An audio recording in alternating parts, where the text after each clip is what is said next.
Hey guys, we're back with Chaos Ed. When we last left off, I don't remember. It was like over a week ago for me. I've had a cold, so I've been like, no Chaos Ed. But now my cold's pretty much gone. Well, it is gone. I just still cough a little, like maybe once an hour. Of course, now that I say once an hour, it's gonna happen like every 5 minutes. Please don't do that. Is this the group diving incident thing just got posted? That's what it looks like. The YouTube video got deleted by the site less than 3 hours after it got uploaded, but by then it was too late. Ad trainers had logs since finished capturing the vid, spreading it around and uploading it here and there and everywhere. No one could stop them. And late at night, the following fact was revealed via police announcement.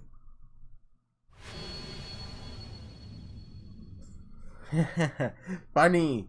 The video of the group diving incident had been uploaded from the PC in room 37 of a certain manga cafe, which is located in the Shibuya area.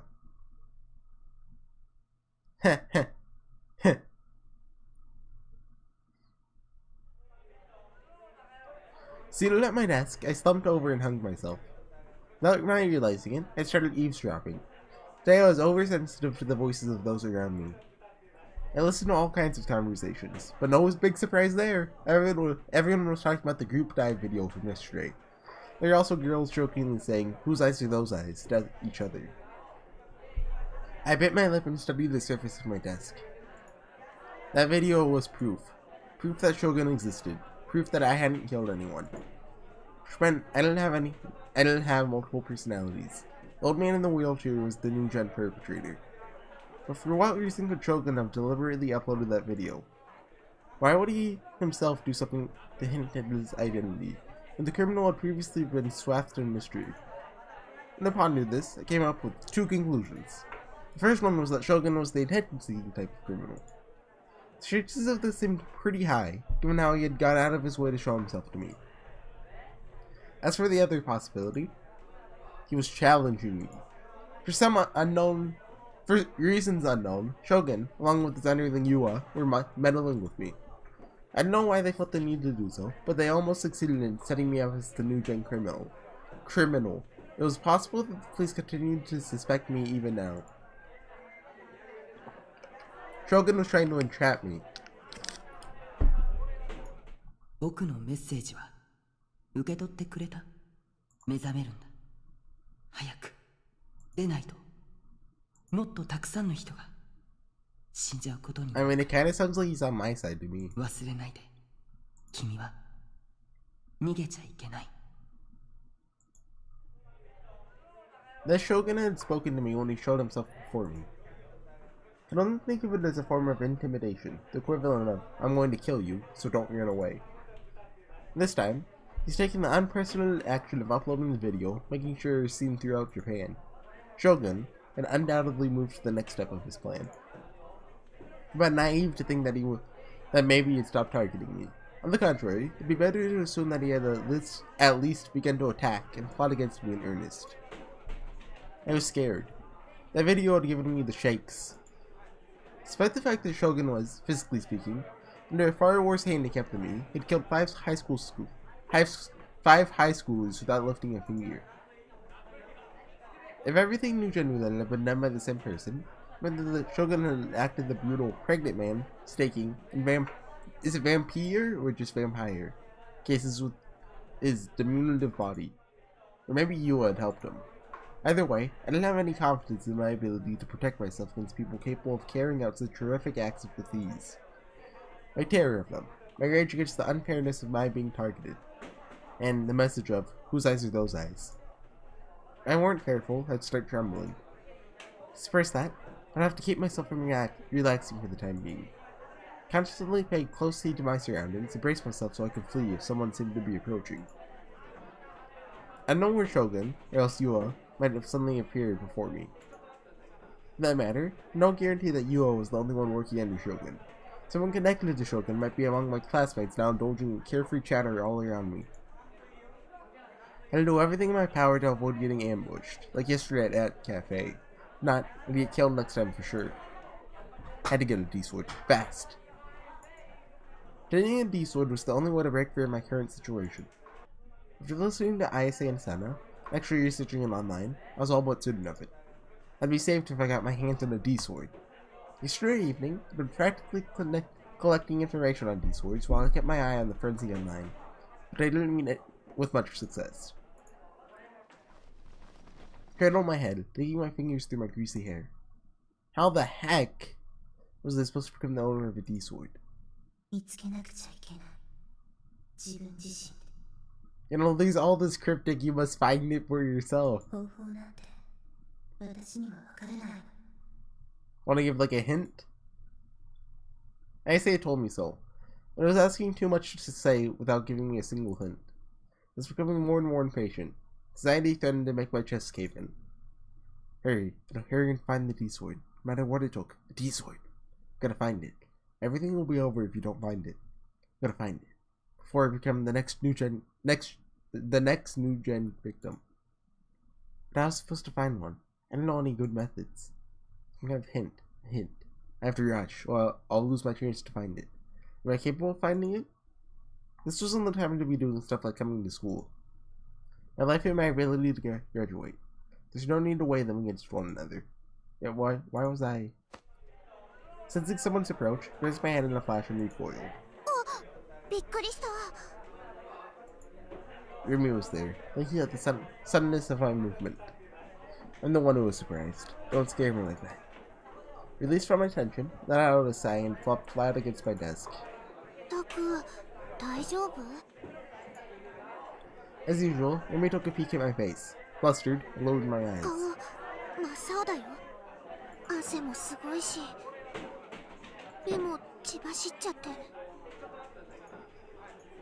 Was Rumi on my side, or was she my enemy?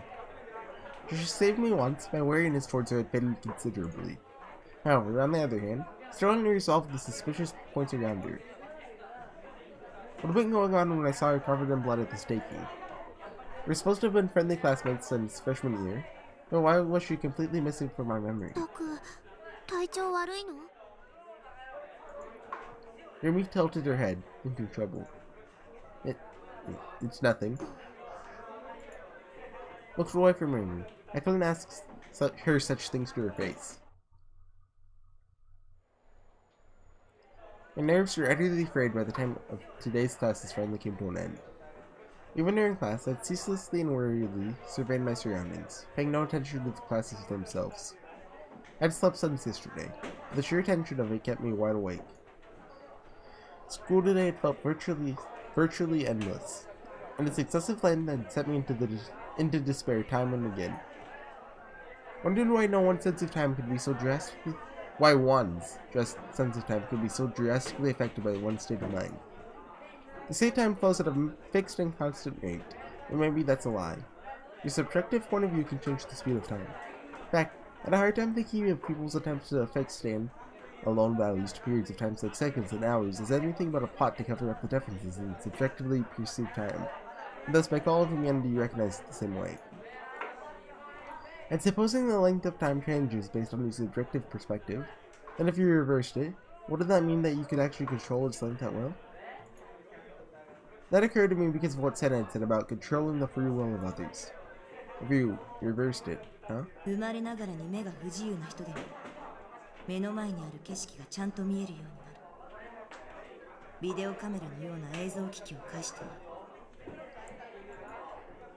If you could change the picture from a video camera to electrical signals and send it into someone's brain, making them see it as a series of images, then the reverse would be changing that what you envision in your head to electrical signals, sending it to a videotaping device, thereby turning it back into an image. In fact, there's no reason that said recording device needed to be a video camera.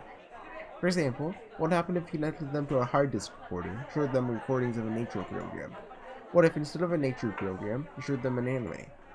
Come to think of it, anime was 2D, it was delusionary.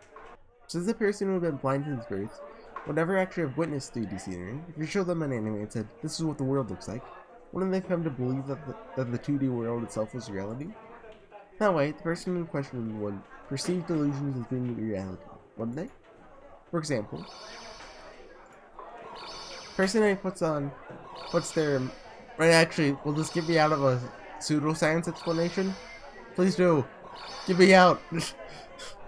Person A put their imaginary visions into a hard disk recorder and transformed it into image data, then said to person B, wouldn't A's delusion turn into B's reality?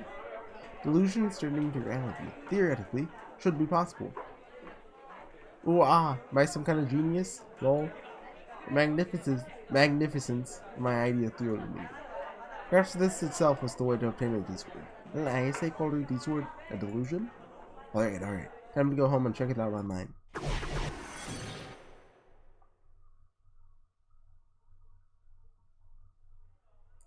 Left the classroom and headed for the school exit without a single sidelong glance. However, I didn't forget my custom of walking along the edge of the hallway while hanging my head and doing everything I could to avoid standing out.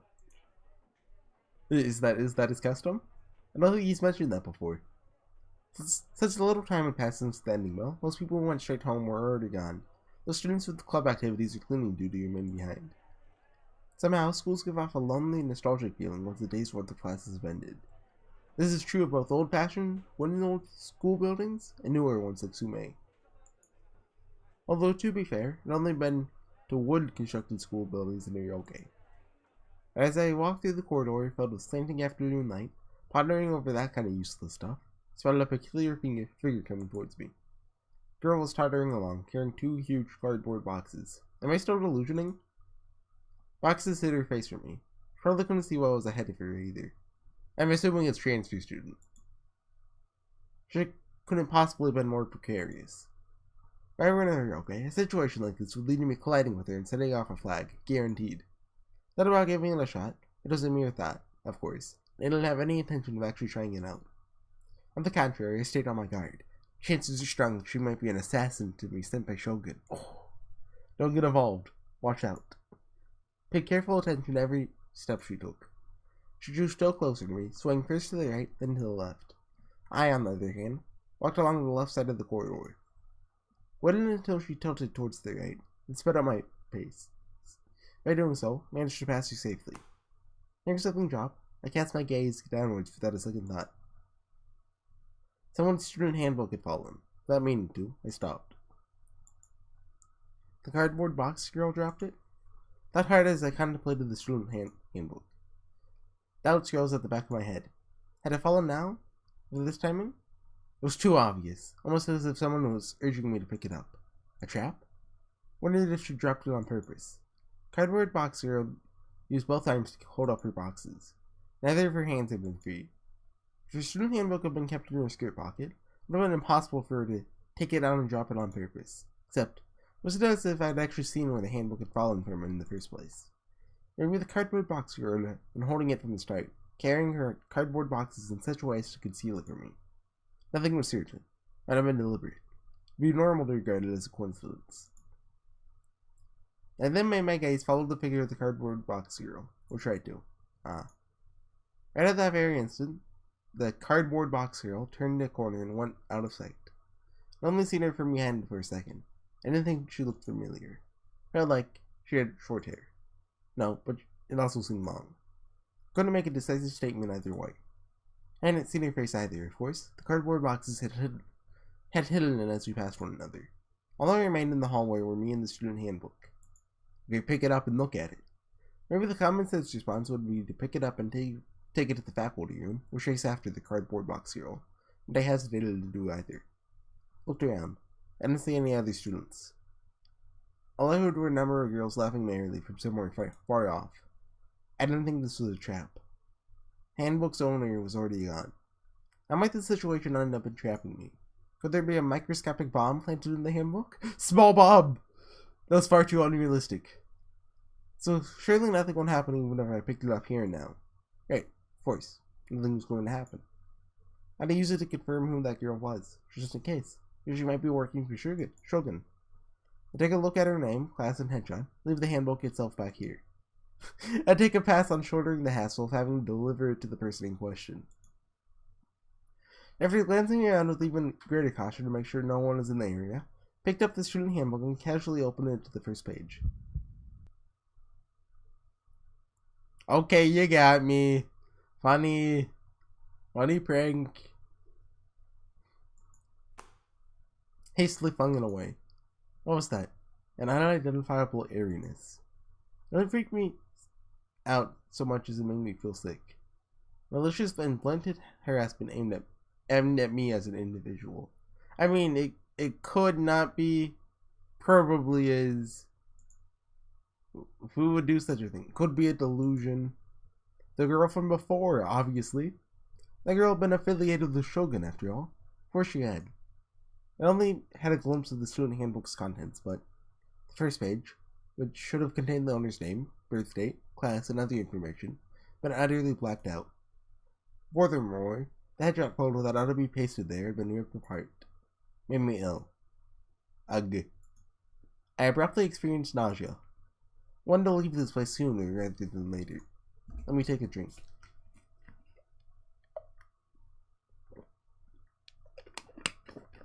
Covering my mouth, went towards the stairs. By the time I blithely came out into the courtyard, couldn't hold back my urge to vomit anymore. That's a sound effect. The instant I dropped to my knees, the contents of my stomach came rushing up backwards. Surging stomach acid made the depths of my throat sting. Tears blurred my field of sight. It grew hard to breathe. The aftertaste of bile in my mouth made me feel sick. It seemed like I was closer to the end of my psychological rope than I thought.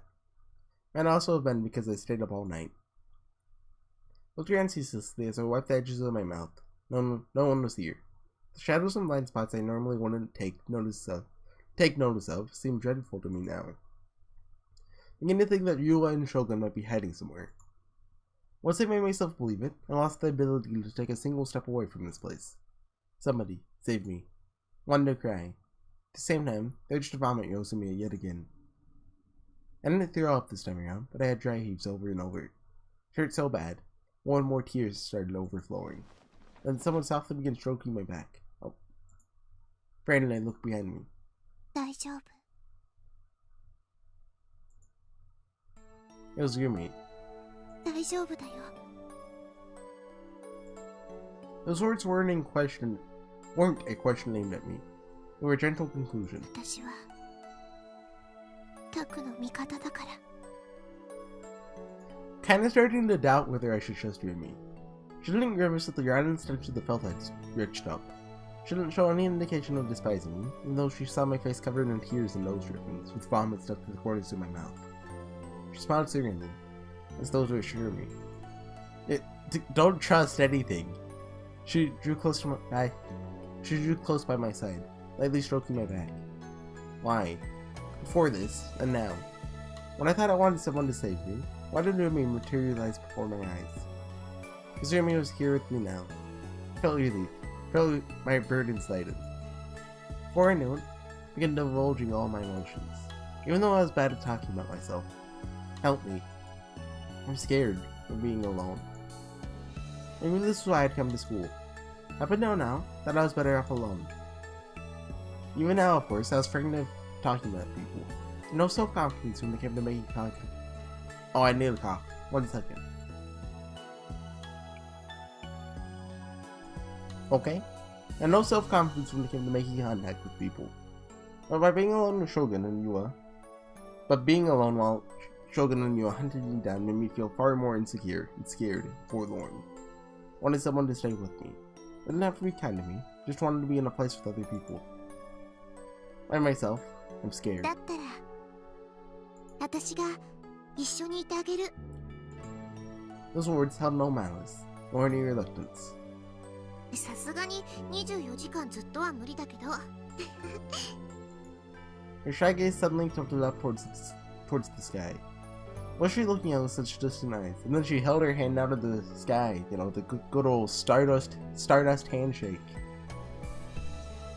朝一緒に学校行って学校では休み時間にどうでもいいこと話してお昼休みは一緒にご飯食べて夕方一緒に帰って帰るついでにたまにどこかのお店に寄ったりしてタクの部屋でそれでまた明日ねって手を振って別れて I trusted her up until this scene. Now it just feels like she's trying too hard. そんなのでいいなら She likes to kill me too much. Like, how do you like this guy? He's scum. That was almost like being boyfriend and girl. Oh, wow. I was stupefied. Was she talking seriously? Yeah. The first time they seemed to say so. Well, why? Why would you go so far? For me? Because? There's definitely a flag standing here, right? Wouldn't it be worth for her to say, because I love you in this situation, right? I thought I could think of a single reason why Remy would fall for me. No, wait. This is Zujlian's chap. I have no idea how to say his name. The Growings of the Three Kingdoms guy, though. Something similar had happened in the past. You had fooled me, driving me to the brink of despair. That's why I can't afford to expect too much. Start by envisioning the worst case scenario. Remy, too, might be my enemy. What? Salute! Without warning, she saluted me. The suddenness of her actions left me shaken. Make me thinking in astonishment that she might be about to reveal his true nature. But her face still wore the same endlessly soft smile.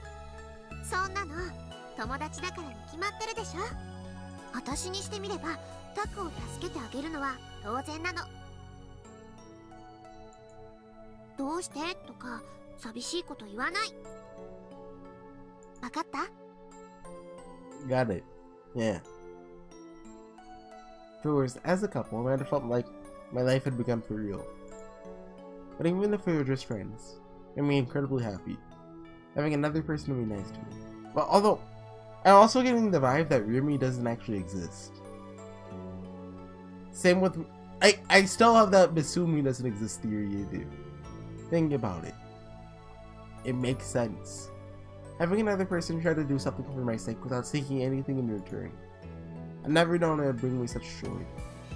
Might be the first time I'd ever felt like this. More than anything, she made me believe I wasn't alone. Remy's existence had saved me.